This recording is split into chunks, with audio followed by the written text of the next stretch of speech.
Roar! Oh, wait. Roar! Okay, that was my roar. That was my sound effects. Yeah, I probably wouldn't hire me for that. So, what I wanted to do here is just basically go through what I've done for this particular animation, and it's a straightforward animation. It's not step by step, or not. It's not pose to pose. This is not really planned. It was just open a file, start animating. Don't really recommend it for something that you need to actually do for production work, or something you actually want to make quality out of. For me, it was just more of early morning, wake up, just want to start, moving the mouse around, or my wake on tab pen, and start animating. So this process is used a lot to make sure you can keep the energy in your work, or just getting things moving. And I would recommend just to do this when you're just blocked and you just have nothing to contribute. Just go in and just do something, and then come back later and redo the whole process. But really, let's just talk about this process straight up. It's just a straightforward animation. So what you see me doing now is I've basically got a turn in, and I'm going in and I'm trying to get the turn to make sure it has arcs. The head's moving in an arc motion, although it's a massive character, so it's not going to move like this huge arc, but you want to make sure all the pieces of the character sort of have that arc when it swings to one side to the other. And at the same time, I'm trying to keep the weight going as well. And here I'm trying to get the dive when he dips his head in to sort of start the screen. And from the get, I already know what I want my camera angle to be.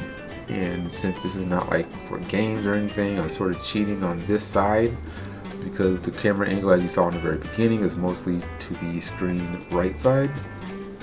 And that's what I'm going to sort of have. I'm sort of facing the camera, but not facing the camera completely. It's going to be looking off screen left a bit, off in the distance. And the reason I didn't build the camera in right away is because I want to make sure that although I know I'm animating like the waist up, I want to still contribute the waist, the hips, and the overall feet placement, because all that helps dictate what the upper body's doing, and make sure everything feels connected from the head to the ground, although you're not going to see it. And a lot of times you really actually will see that somebody animated from the waist up and didn't really consider how the hips and the legs and everything was placed. And sometimes that can create some bit of disconnect and weight issues, and just the way the actual overall body would move if you were animating just from the waist up, if the character was standing or somewhat. So actually, I don't think I actually put it into the camera view until a little bit off screen, but the end product, the camera view is in there and whatnot, and yeah. So a lot of things that I'm doing right now is just fine tuning. I'm just trying to get in, go back, get the head swing looking right, get the overlap on the neck and the arms, and just trying to get the overall positioning of them sort of correct. And the thing about it is, although how you recommend doing reference and getting reference and everything else, where I sort of know where I want to go with it, and I just want to see what I can do just based off of whatever I've seen Godzilla do for the last however many years I've been watching him, any kind of a huge creature or just creatures in general. And that's the reason that I'm not really using reference. I didn't want it to feel or look like anything else that's out there, although it does feel like Godzilla, but a little bit more T-Rex because of the speed of the motion, you could say. Makes it feel a little bit more lighter, although it does feel heavier, and probably heavier than a big dinosaur, maybe a bigger dinosaur, but not a Godzilla-sized creature, which I don't think anybody's ever seen in real life, so who knows. But just based off of what we've probably seen in the movies and everything else. And that's crazy, because I don't think I ever worked in a film project with huge creatures think I have not. Video games, sure. There's several of them. Borderlands, at the end of it, the boss fight, sort of a big creature. I think it's in one of my demo reels. But doing big creatures is pretty fun. It's pretty cool. And thanks for this rig being provided out there. Is a highly realistic Godzilla rig.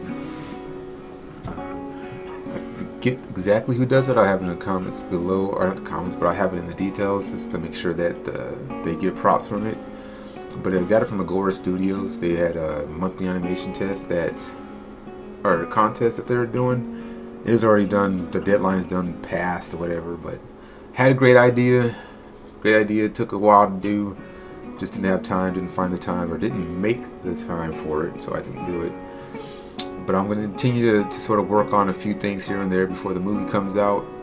Before I see that, and then if I get inspired after the movie, I'll probably do some more, or finish up, or what I think might be my idea for it. So I guess the other thing I wanted to talk about while this is happening, got like a few more minutes before this wraps up, is the idea of AI taking over all the animation jobs in the industry and whatnot. And for the most part, sure, it's going to be true. A lot of stuff is going to be replaced, displaced. It's like when 2D was replaced with 3D. But one thing if you didn't notice, there's a lot of 2D shows that came out in the decades to come that are really, really, really good. And the production of them are really, really high and everything else. AI is a different kind of beast that's trying to replace it all. And the biggest thing is that it's the end product. A lot of people forget that you can make something in a day, 15 minutes, 20 minutes, whatever. But if the end product is nothing you're interested in or don't want to continue to watch, it doesn't mean anything. You know, the reason that Toy Story did so well because it connected with the audience. Looking back at it, the animation obviously is not the best. It's not great. But it told the story, and that's what the main focus was the story. And I'm afraid that a lot of AI stuff, once it does come out, it's going to make a lot of things accessible for a lot of people. Make it a lot easier to do things. But it's going to be so much content that's just going to get pushed out there. These high quality things and everything. But it's not going to have context. It's not going to have story. It's not going to have the things that you want to have in a good, and it's going to have to, whatever it is made, it's going to have to, I guess, get on top of all these other things that are going to be made. And my fear is just more of the corporations replacing people than the people replacing people.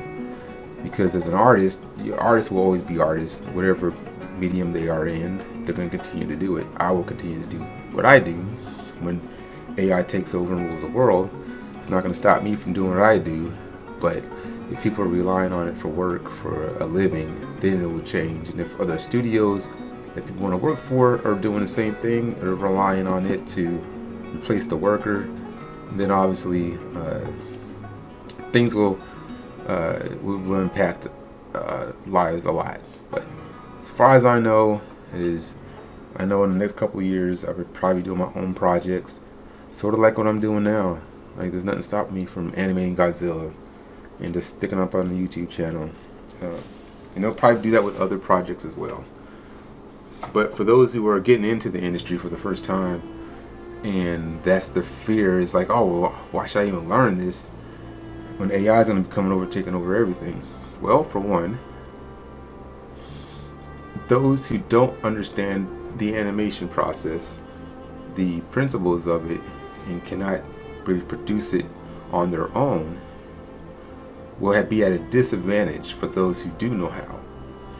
Like, say, anybody that's currently animating in the industry right now, there's nothing for them to say, well, when AI does take over and they're looking for a prompt artist or whatever, they can come in and be like, well, I know exactly what's wrong with these things. I can prompt the AI to fix all these things a lot easier than somebody that doesn't know nothing of it. And so if you want to leave, that's my little 2 cents, I guess you could say, with the whole AI taking over and humans not being able to do anything. Those who are artists will come out on top either or, just with a different process. So look at it with a grain of salt. Art's art, animation's animation. And as this wraps up, just continue to do what you love and work hard at it.